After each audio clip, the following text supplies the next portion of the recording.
wewe uliye mwema sana kwetu, rafiki wetu wa karibu, wewe ujuaye maisha yetu, usiyelala wala usiyesinzia kwa ajili yetu.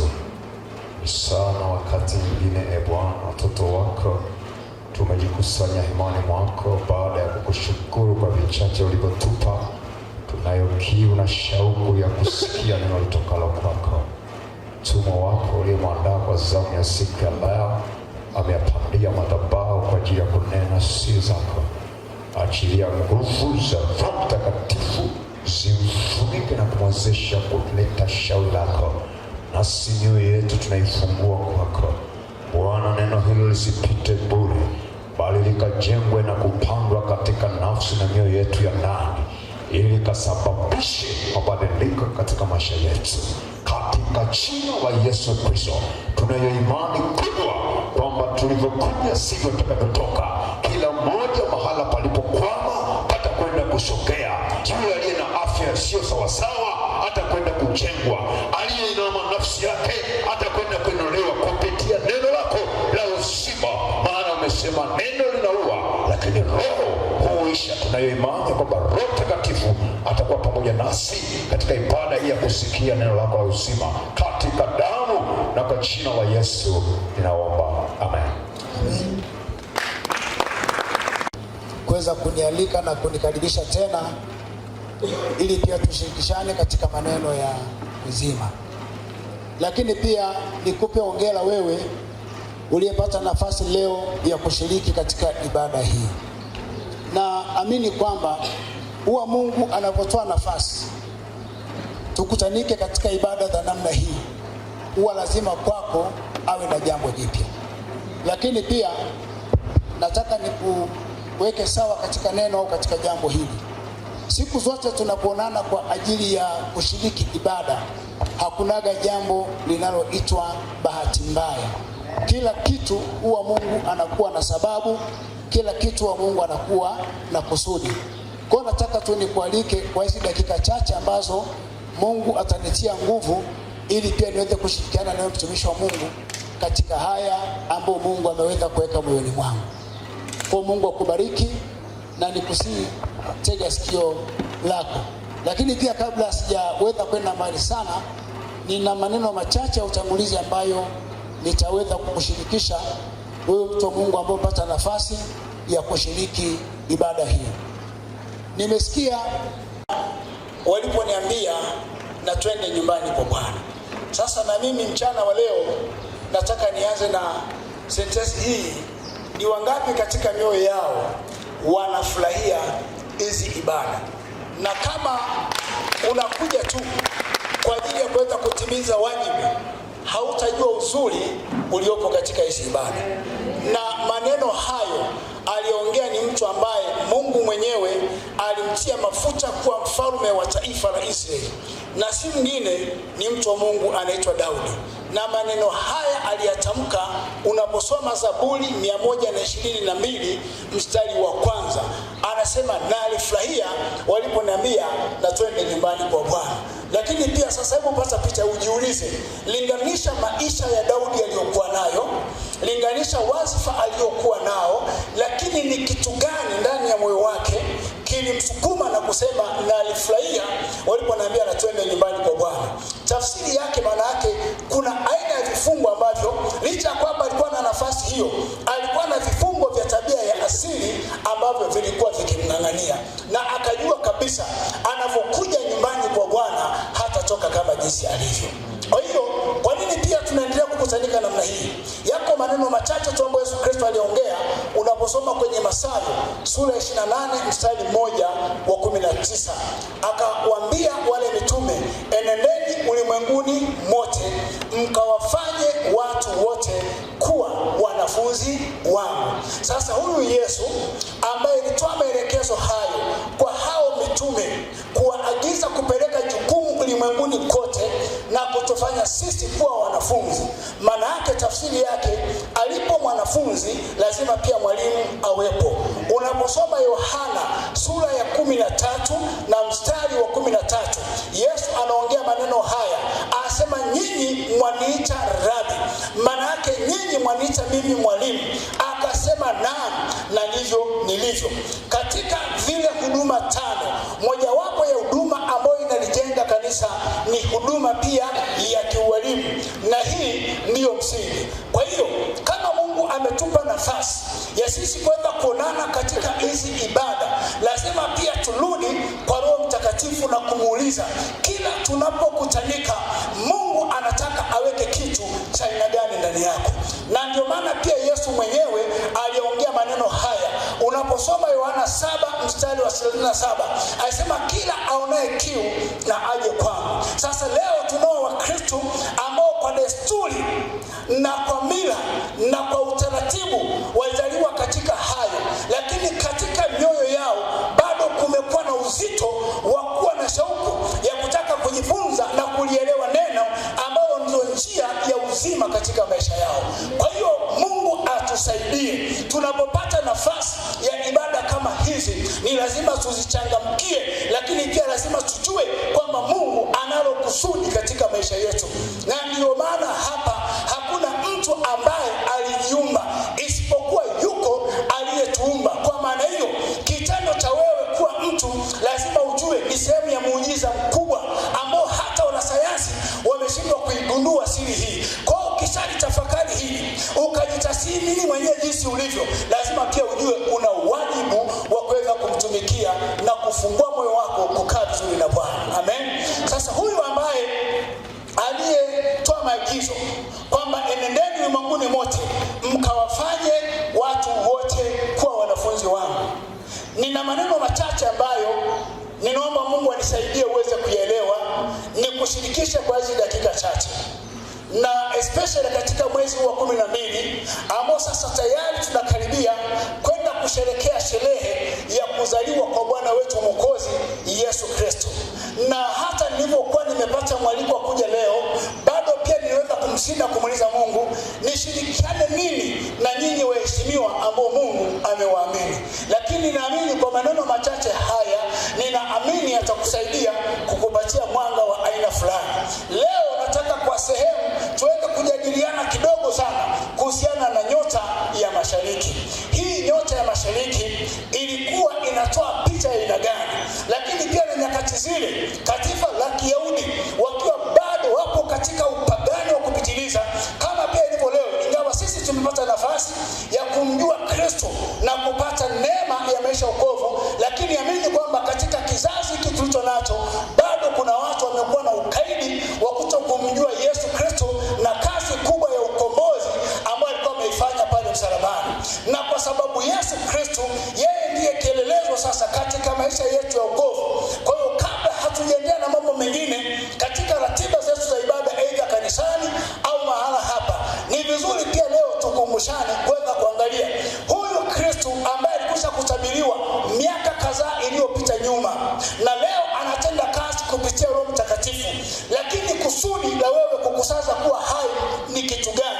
Sasa ninaamini kupitia maneno machache haya, ninaamini Bwana atakusaidia ili pia uweze kuona ni nini ambacho Mungu anataka nikushirikishe mchana wa leo. Amen. Kwa hiyo kwa wewe uliye na Biblia yako, utafungua kitabu kile cha Mathayo sura ya 2, nitasoma kuanzia mstari wa 1 mpaka mstari wa 11. Ni mistari mingi kidogo, lakini anasema tazama, mamajusi wa mashariki walifika Yerusalemu, wakasema yuko wapi yeye aliyezaliwa mfalme wa Wayahudi? Kwa maana tuliona nyota yake mashariki, nasi tumekuja kumsujudia. Basi mfalme Herode aliposikia hayo alifadhaika, na Yerusalemu pia pamoja naye. Akakusanya wakuu wa makuhani wote na waandishi wa watu, akatafuta habari kwao, Kristo azaliwa wapi? Nao wakamwambia, katika Bethlehem ya Wayahudi, kwa maana ndivyo ilivyoandikwa na nabii. Mstari wa 6 anasema, nawe Bethlehem katika nchi ya Yuda, hu mdogo kamwe katika majumbe wa Yuda, kwa kuwa kwako atatoka mtawala atakayewachunga watu wangu Israeli. Kisha Herode akawaita wale mamajusi faragani, akapata kwao hakika ya muda tangu walipoiona ile nyota, akawapeleka katika maandiko asema hivi, akawapeleka Bethlehem, akasema, shikeni njia mkaulize sana mambo ya mtoto, na mkiisha kumuona nileteni habari. Bwana Yesu asifiwe. Amen.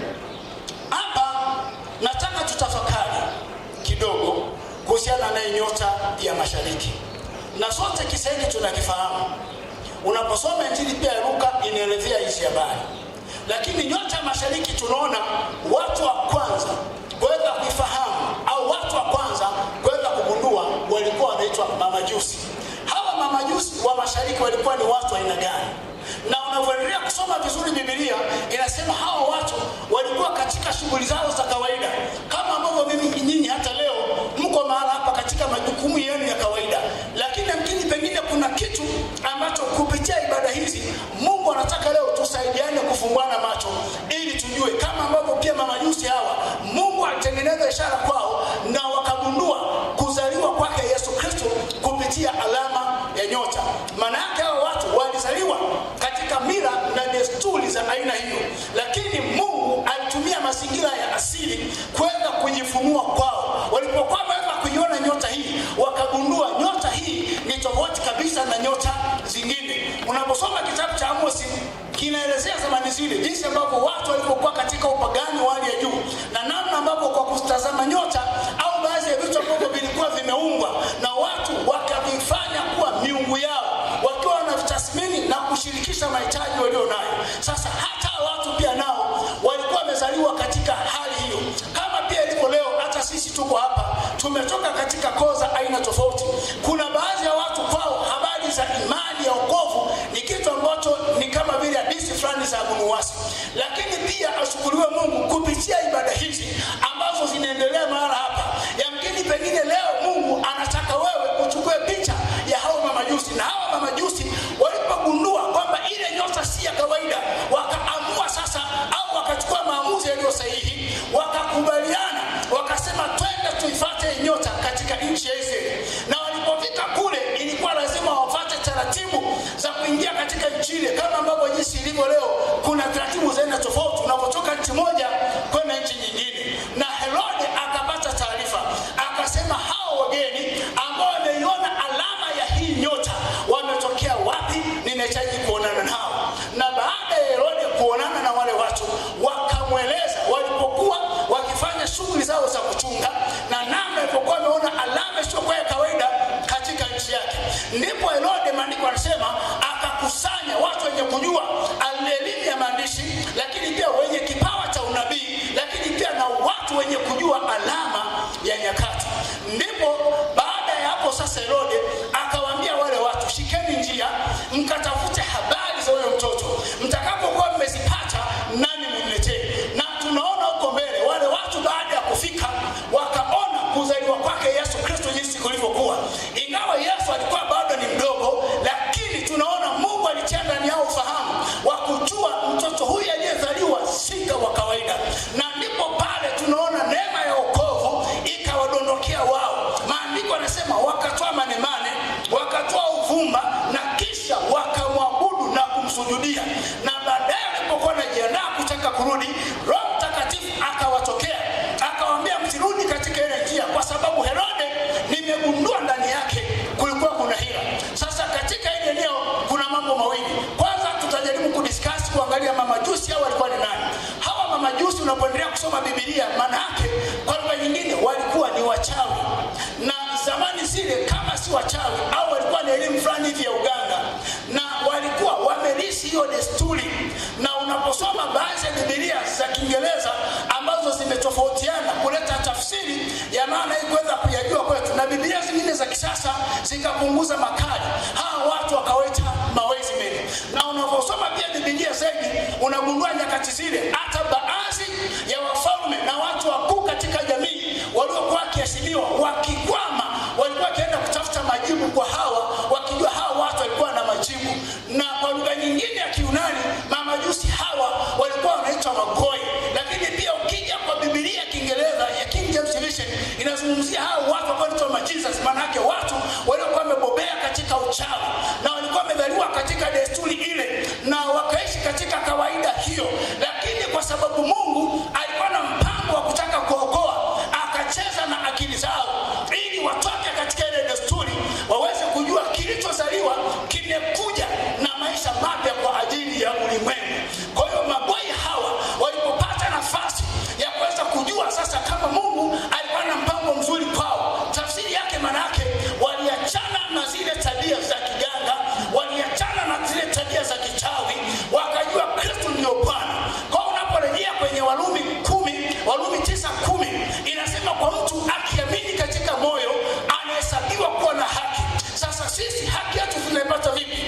unapomwamini Kristo, sawa na andiko lipo kwenye Yohana 1:12 inasema wote waliompokea aliwapa uwezo wa kufanyika watoto wa Mungu. Kwa hiyo mchana wa leo ninaomba kupitia maneno machache haya uwe mfano wa magoi ambao walikubali kubadilika na kuziacha tabia zao, wakajua suluhisho kwenye maisha yao ni Yesu.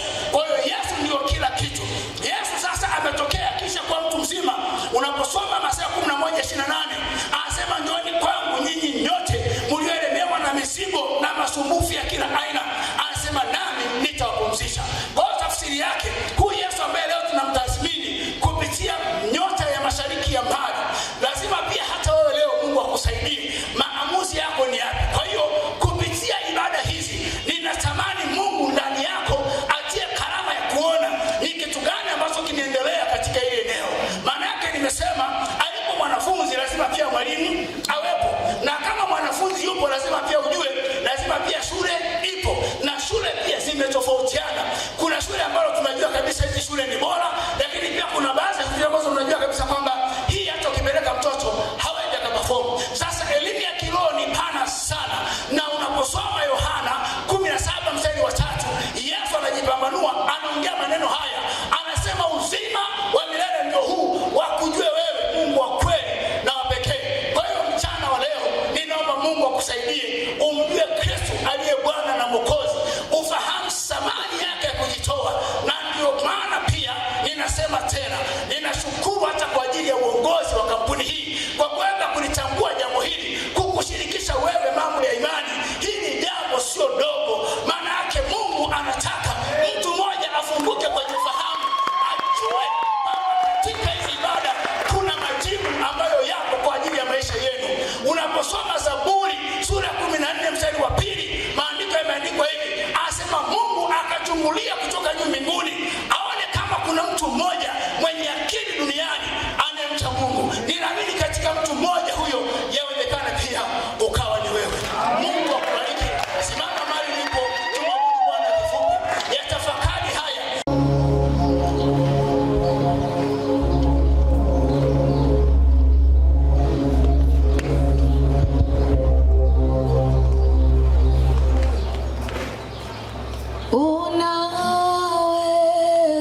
Yes, Lord.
Asante kwa ajili ya mjoli wako ambaye amesema na nafsi zetu. Masikio yetu yamesikia na mioyo yetu ya ndani imesikia. Baba, ligonge muhuri neno la uzima hili ambalo tumelipokea, ili likalete mabadiliko katika maisha ya kwetu. Tunayo imani kubwa, Bwana, unayo enzi kubwa, lakini uliacha enzi yako na utukufu ili kuja duniani kutuokoa sisi wenye dhambi. Wa kwanza wao ni sisi. Baba, tunasema asante kwa sababu ya fadhili zako. Ndio maana nasema katika Zaburi, kama Mungu ungehesabu maovu yetu, hakuna mtu angesimama. Lakini kwako Jehova uko msamaha, ili wewe uogopwe. Nasi Mungu tunashuka na kupondeka kwako, tukirudisha sifa, heshima kwako, kwamba peke yako unastahili. Ni wakati mwingine tunatawanyika kwenda kwenye majukumu yetu. Uso wako uende nasi, mkono wako katubebe, Bwana. Tuwezeshe katika ratiba zilizopo mbele yetu. Zaidi ya yote Mungu, tukapokee baraka na utukufu kurejea wewe, katika jina la Yesu Kristo. Asante kwa ajili ya kila tendo, asante kwa ajili ya kila neno lililofanyika katika ibada hii. Tunarudisha sifa, heshima kwenye madhabahu yako. Ni kwa utukufu wa jina la Yesu tunaomba na kuamini.